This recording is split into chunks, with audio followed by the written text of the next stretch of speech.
And we are not alone. This is one of several rallies happening in 140 cities across this country today, all for the purpose of standing up for freedom. That is why we are here. Because of Obamacare, a mandate has come down from Health and Human Services, HHS, just in the last few months, that will require religious institutions to pay for and provide abortion-inducing drugs, contraceptives, and sterilizations, even if it violates our conscience. We will fight, we will resist. They're lying.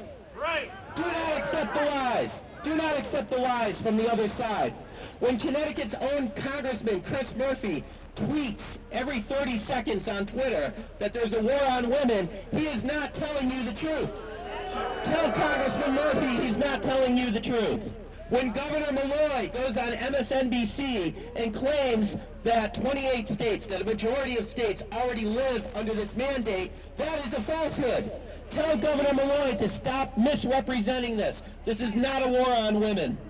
This affects the religious liberty of every one of us, regardless of what our denomination is.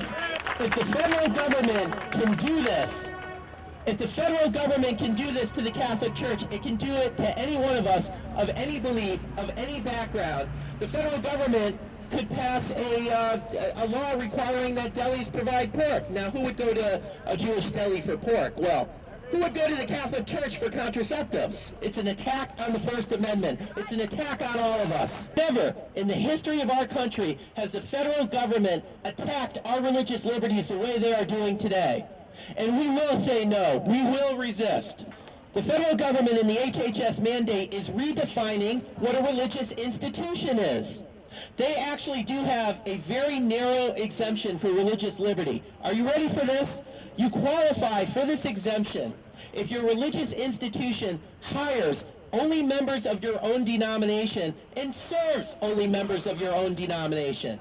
So it would be as if St. Francis Hospital here in Hartford were to take all its Jewish and Muslim and atheist patients and throw them out onto the street and then put a sign in their employment office saying Protestants need not apply. That's what St. Francis would have to do to qualify for that exemption. Has that ever been the definition of religious institution in our country? Under that definition, Mother Angelica's nuns at EWTN would be required to pay for contraception. If the federal government has now determined that contraceptives and sterilizations and abortion-inducing drugs are health care, why not surgical abortions? Why not assisted suicide? Where does it stop? There are huge fines if you resist this mandate. There are few crimes in the history of the United States where the penalty is as high as it is if you don't do the HHS mandate. They say Notre Dame University alone would have to pay $10 million a year.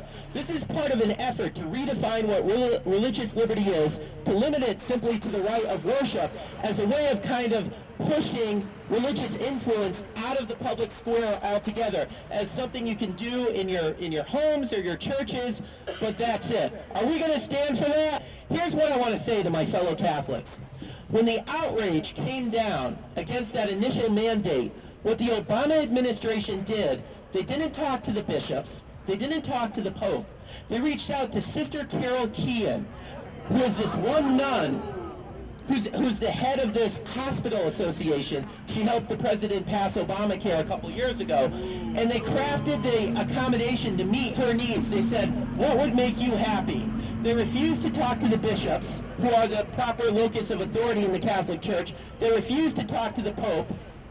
Is it the role of the Obama administration to make Sister Carol Keehan our Pope? Is it the role of the federal government to determine who will be the proper authority, who will set policy for the Catholic Church in the United States? This has never happened in the history of the United States, but it's happened in other times and places around the world. It's happening right now in China, where they have what they call a patriotic Catholic Church that is government-controlled, and the actual Catholic Church is underground. This is happening with the Protestants in China as well.